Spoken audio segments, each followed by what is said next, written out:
Suivez le journal avec STM Transport Voyageurs. Une nouvelle façon de voyager.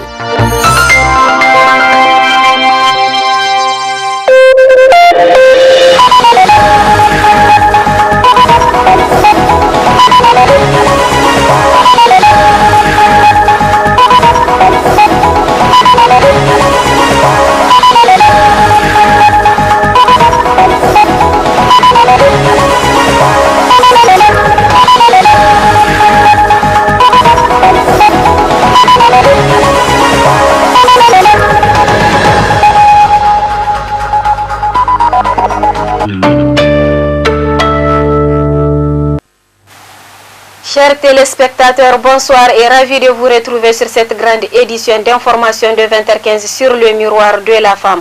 Nous ouvrons cette édition avec la réaction de Transparency International section Niger suite au discours du président de la République, son Excellence Bazoum Mohamed, qui a mis l'accent beaucoup sur la lutte contre la corruption et la délinquance économique. Pour Maman Wada, son organisation compte accompagner les nouvelles autorités dans leur dynamique de lutte contre la corruption et les infractions assimilées. Il est au micro de Alouma Massani et Ibrahim Kantama. Le président de la République a pris à témoin le peuple nigérien. Et je dirais même le monde entier, puisque le monde entier a suivi le discours d'investiture, sur l'engagement de chacun de nous, mais en particulier des responsables de l'administration, que tout celui qui se laisserait prendre dans des questions de corruption, eh bien sa responsabilité est pleinement engagée. Mais mieux, le président de la République a dit que personne ne va se réfugier dans son parti politique, personne ne va se réfugier derrière son appartenance ethnique ou bien d'autres circonstances.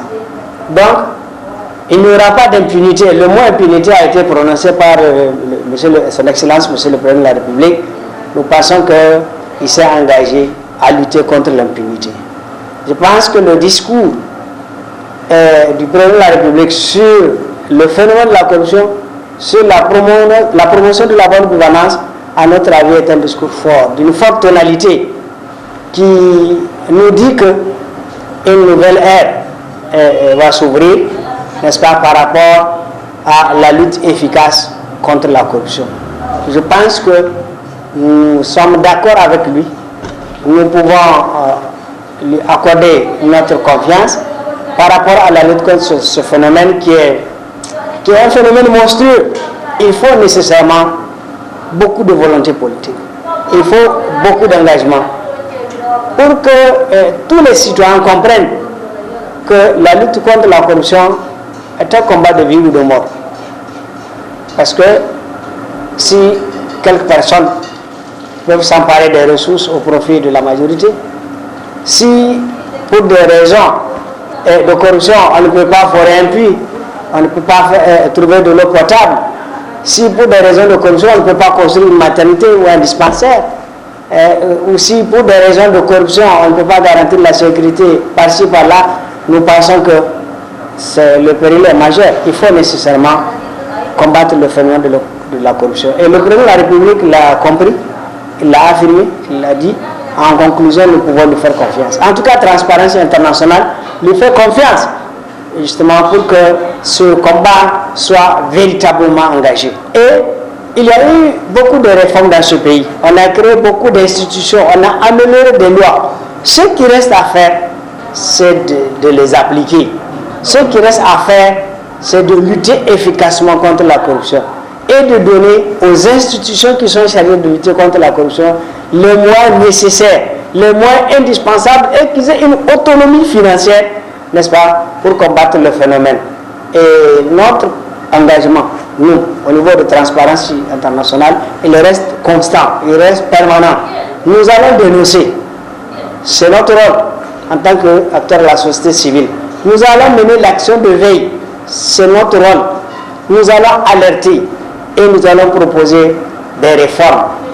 Nous avons déjà dans le pipeline l'avant-projet de loi portant prévention et répression de la corruption et les infractions assimilées au Niger, où nous allons aider les pouvoirs publics, nous allons aider le peuple nigérien par ce travail que nous avons fait, à prendre en charge effectivement la lutte contre la corruption, à montrer l'engagement du peuple nigérien, l'engagement des citoyens nigériens, mais l'engagement des autorités du Niger, n'est-ce pas, à lutter contre le phénomène de corruption. Dans le même ordre d'idée, le nouveau président de la République, Bazoum Mohamed, a été investi le 2 avril dernier. Il a officiellement pris fonction ce jour 6 avril, où il s'est rendu à son bureau pour sa première journée de travail. Nous avons tendu le micro aux citoyens pour recueillir leurs avis à propos du président de la République et de son nouveau programme dit de Renaissance Acte 3. On les suit. Ce que nous attendons dans un premier temps, c'est que ce président soit à mesure de vraiment former l'union, c'est-à-dire de réunir les Nigériens autour d'une même table afin que le pays puisse être caractérisé par la stabilité.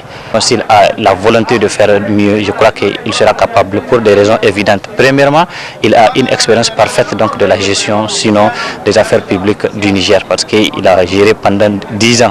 Ça demeure un discours pour le moment. Par contre, il faut quand même il faut lui donner les bénéfices des doutes, parce qu'il vient de commencer, je crois, aujourd'hui sa première journée de travail. Il faut lui donner les bénéfices des doutes. Même si le bénéfice des doutes va être tempéré par son parcours déjà, parce que c'est un homme qui est connu, ce n'est pas quelqu'un de nouveau sur la scène politique, on le connaît très bien.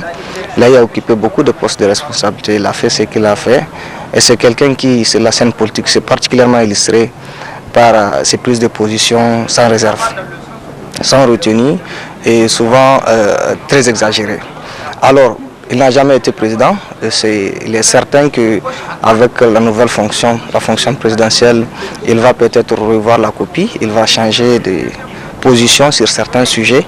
Mais en tout cas, c'est quelqu'un, lorsque vous regardez son parcours, alors vous allez vous dire, mais ce discours, ça ne colle pas avec son parcours. Nous allons estimer de lui, attendre un changement favorable. C'est tant sur le plan social, sur le plan sanitaire et sur le plan sécuritaire. C'est tout notre souhait dans un premier temps et que cela soit vraiment une fierté pour tous les Nigériens et au-delà pour toute l'Afrique en général. Nous estimons aussi avoir un changement du point de vue comportemental et aussi s'accentuer sur le dynamisme qu'il a beaucoup espéré avoir et a amené aussi un changement sur le plan éducatif et ou sur le plan sécuritaire. Ce qui a manqué de tout temps dans la tenue des promesses des hommes politiques, c'est la volonté. Parce que quand vous prenez, on peut venir mentir, on peut venir dire des choses. Tant qu'il n'y a pas une certaine volonté sérieuse, on ne peut pas arriver à relever ces défis. Alors nous pensons qu'aujourd'hui, le président doit être caractérisé, doit être animé d'une sérieuse volonté afin d'être à même de pouvoir relever les défis et de tenir à toutes les promesses qu'il a eu à faire, surtout sur le plan académique, sur le plan sécuritaire. Parce qu'aujourd'hui, le premier défi, c'est celui de sécuriser le Niger et d'avoir un regard particulier sur cette question de l'éducation, sur laquelle d'ailleurs il a tant insisté.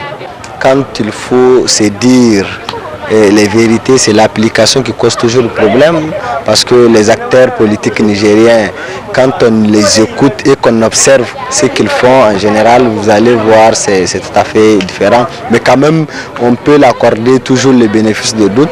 Et les priorités, quand vous écoutez son discours, vous savez clairement que c'est quelqu'un, pour l'essentiel de ce que le Niger a besoin, il a eu à l'énumérer, et notamment quand il parlait de l'éducation. Moi je pense que, comme un penseur l'avait dit, pour détruire un pays, il suffit juste, n'est-ce pas, de créer un problème sur l'angle éducatif et il va se perdre. Donc c'est cela, moi je pense que mettre, n'est-ce pas, l'éducation sur les rails, moi je pense que c'est la chose la plus importante. Ce qu'il dit là, s'il arrive à l'appliquer, moi je pense que c'est le Niger qui gagne. Il y a l'insécurité qui gangrène dans presque toutes les différentes contrées du Niger, notamment dans les villages. Je pense que s'il arrive à réaliser ces engagements-là, ça va aller. Mais le problème auquel on fait face, c'est que traditionnellement, moi d'après le constat que j'ai eu à mener, c'est que les hommes politiques, la plupart sont des démagogues. Ici au Niger, on a quand même l'impression que la justice, le pouvoir judiciaire, j'allais dire, est une section du pouvoir exécutif.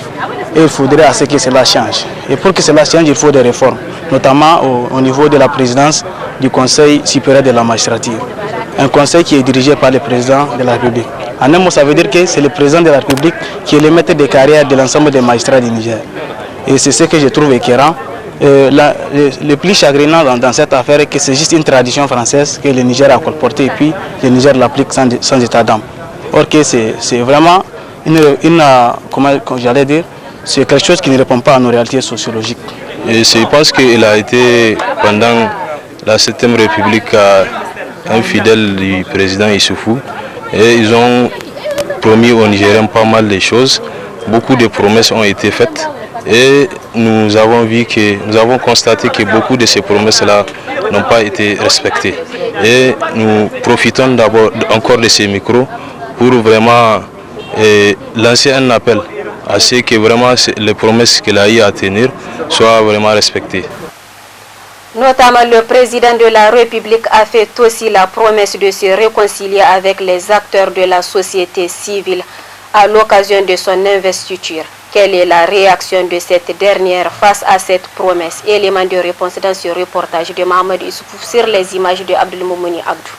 Lors de son discours d'investiture de plein pouvoir, le président de la République du Niger, son Excellence M. Bazoum Mohamed, parmi ses promesses pour le Niger, a pris l'engagement de se réconcilier avec la société civile, qui jadis faisait face à des difficultés dans l'exercice de sa fonction. Les acteurs de cette société civile trouvent important la parole qu'a avancée le nouveau président de la République du Niger. Cet appel fort-là, la société civile doit le saisir, parce que le rôle de la société civile, justement, de défendre les droits humains et de défendre les intérêts du peuple.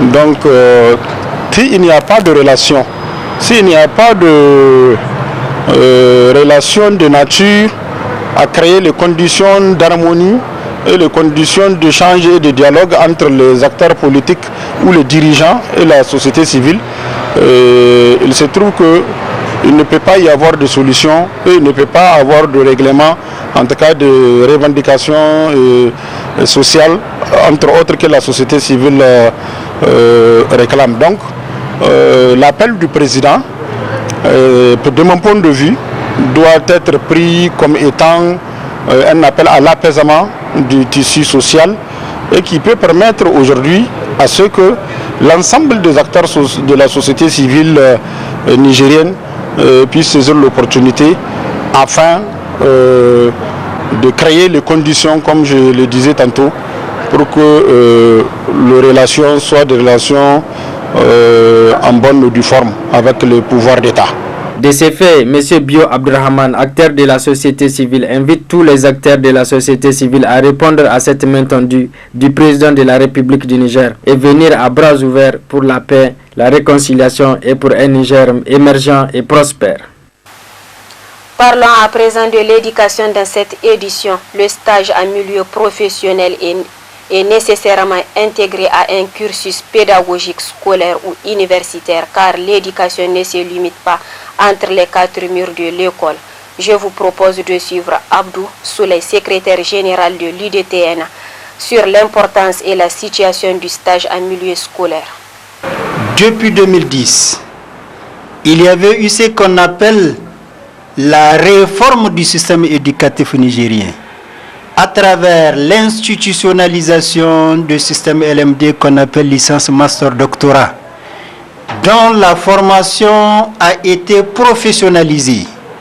Or, qui dit professionnalisé résonne dans le même sens que vous venez de poser la question, c'est-à-dire la formation ne se fera plus dans les 4 murs.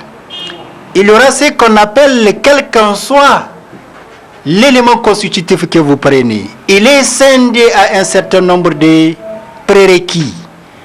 Vous avez les cours magistraux, vous avez les travaux dirigés, vous avez les travaux pratiques et vous avez les travaux personnels de l'étudiant. Dans ces cas précis, le travail personnel de l'étudiant ne peut s'opérer que dans l'entreprise ou bien en utilisant l'outil pour faire le travail personnel de l'étudiant. Et c'est pour ça le stage constitue ou joue un rôle prépondérant dans la formation de l'étudiant. Lorsqu'un étudiant s'inscrit en comptabilité, du point de vue cours, on lui fait le cours de la comptabilité générale, du contrôle de gestion, de l'analyse financière, de la gestion, du contrôle budgétaire et de la comptabilité analytique. Mais lorsqu'il part en service pour faire la pratique, on va lui demander les recettes d'aujourd'hui. Il fait les livres recettes-dépenses. Il enregistre les recettes, il enregistre les dépenses. À la fin de la journée, il fait le bilan pour dire on a encaissé tant de montants, on a fait sortir tant de montants, il reste tant dans la caisse. Et c'est du point de vue pratique, ce n'est pas la théorie où on va lui faire écrire des milliards sans tenir compte de la réalité. Or, ici, c'est du point de vue pratique. Le stage sur le terrain ont permis aux étudiants de la formation professionnelle, parce que la formation professionnelle, c'est préparer un apprenant à un métier, préparer un étudiant à un métier. Ce n'est plus comme la formation d'enseignement général où vous faites du fourre-tout.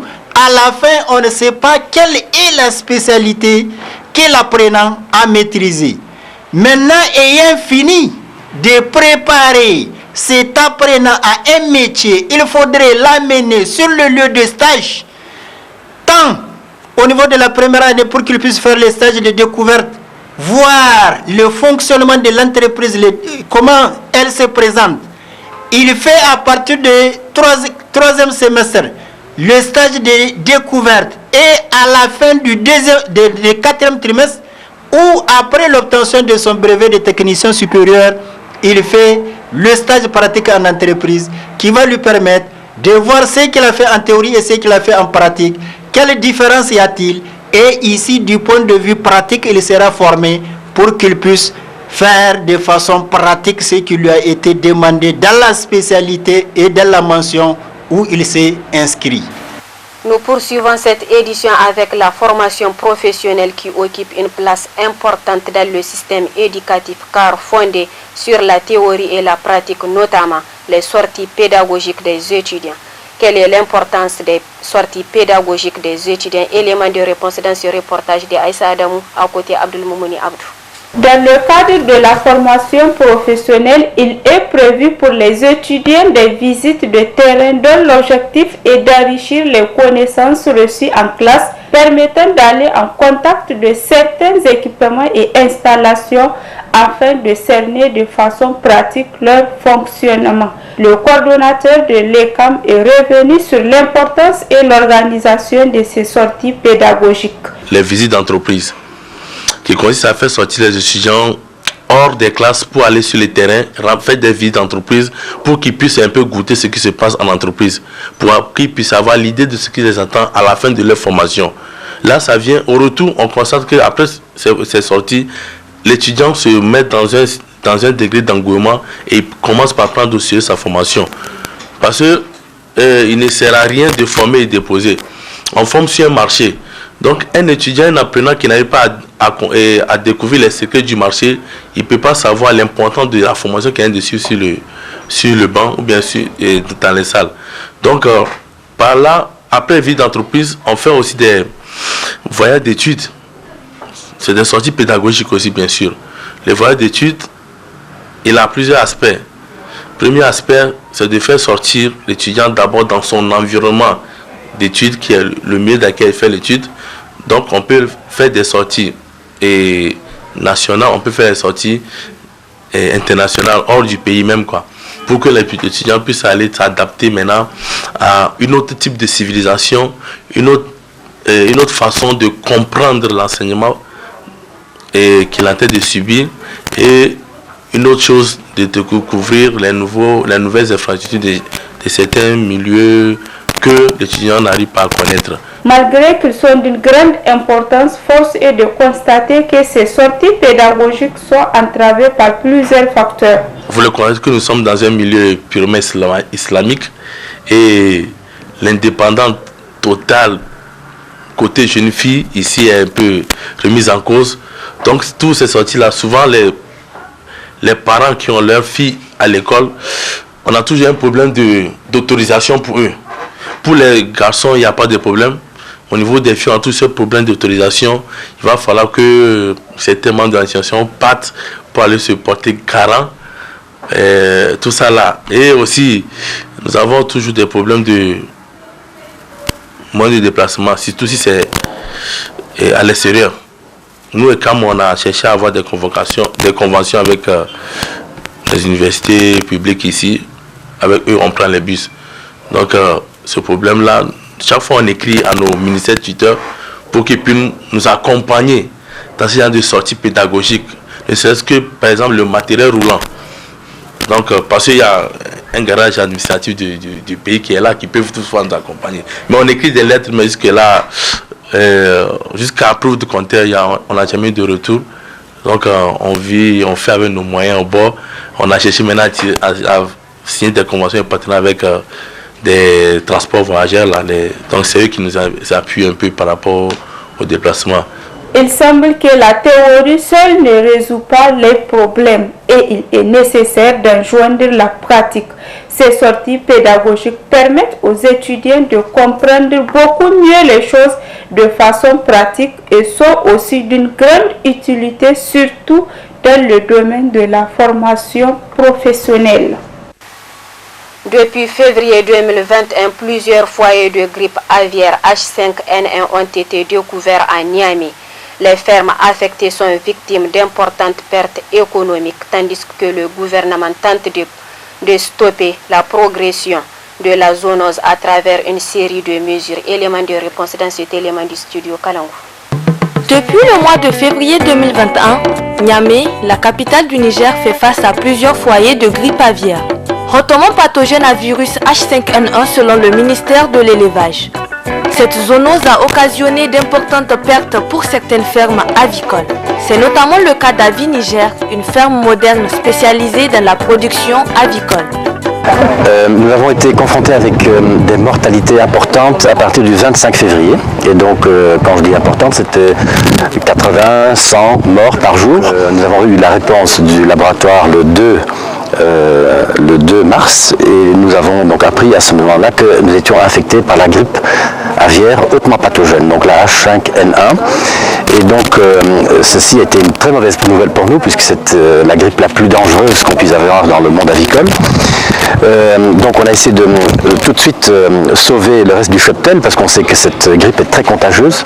Malheureusement pour nous, on n'a rien pu faire parce que en moins de 3 semaines, tout le cheptel, donc je parle tout le cheptel, 150 000 poules pondeuses ont été contaminées par cette grippe aviaire et donc à l'heure où je vous parle, il n'y a plus de volailles sur cette ferme. Tout est vide. Donc les 150 000 poules sont enterrées dans une fosse qui est pas loin d'ici. Mais les pertes sont énormes parce que vous savez que c'est une jeune entreprise.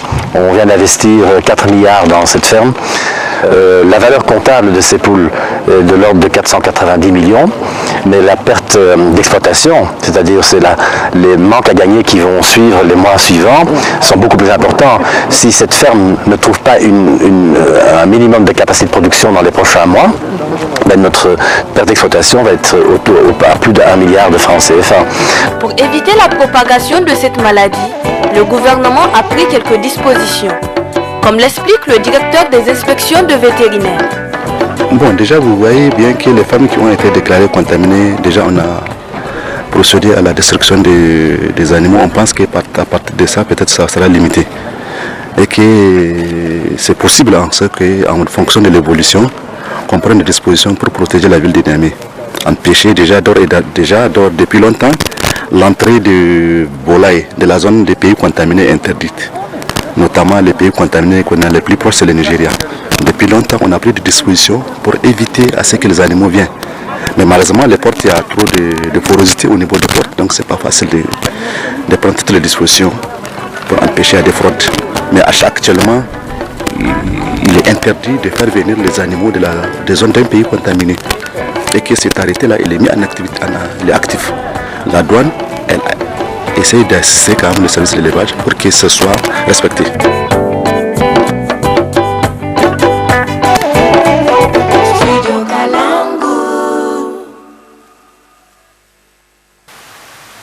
Chers téléspectateurs, c'est ici que prend fin cette édition d'information. Très bonne réception et restez avec la télévision Tambara pour la suite de nos prochains programmes.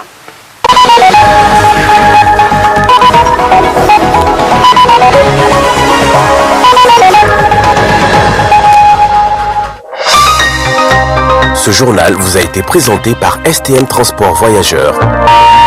Une nouvelle façon de voyager.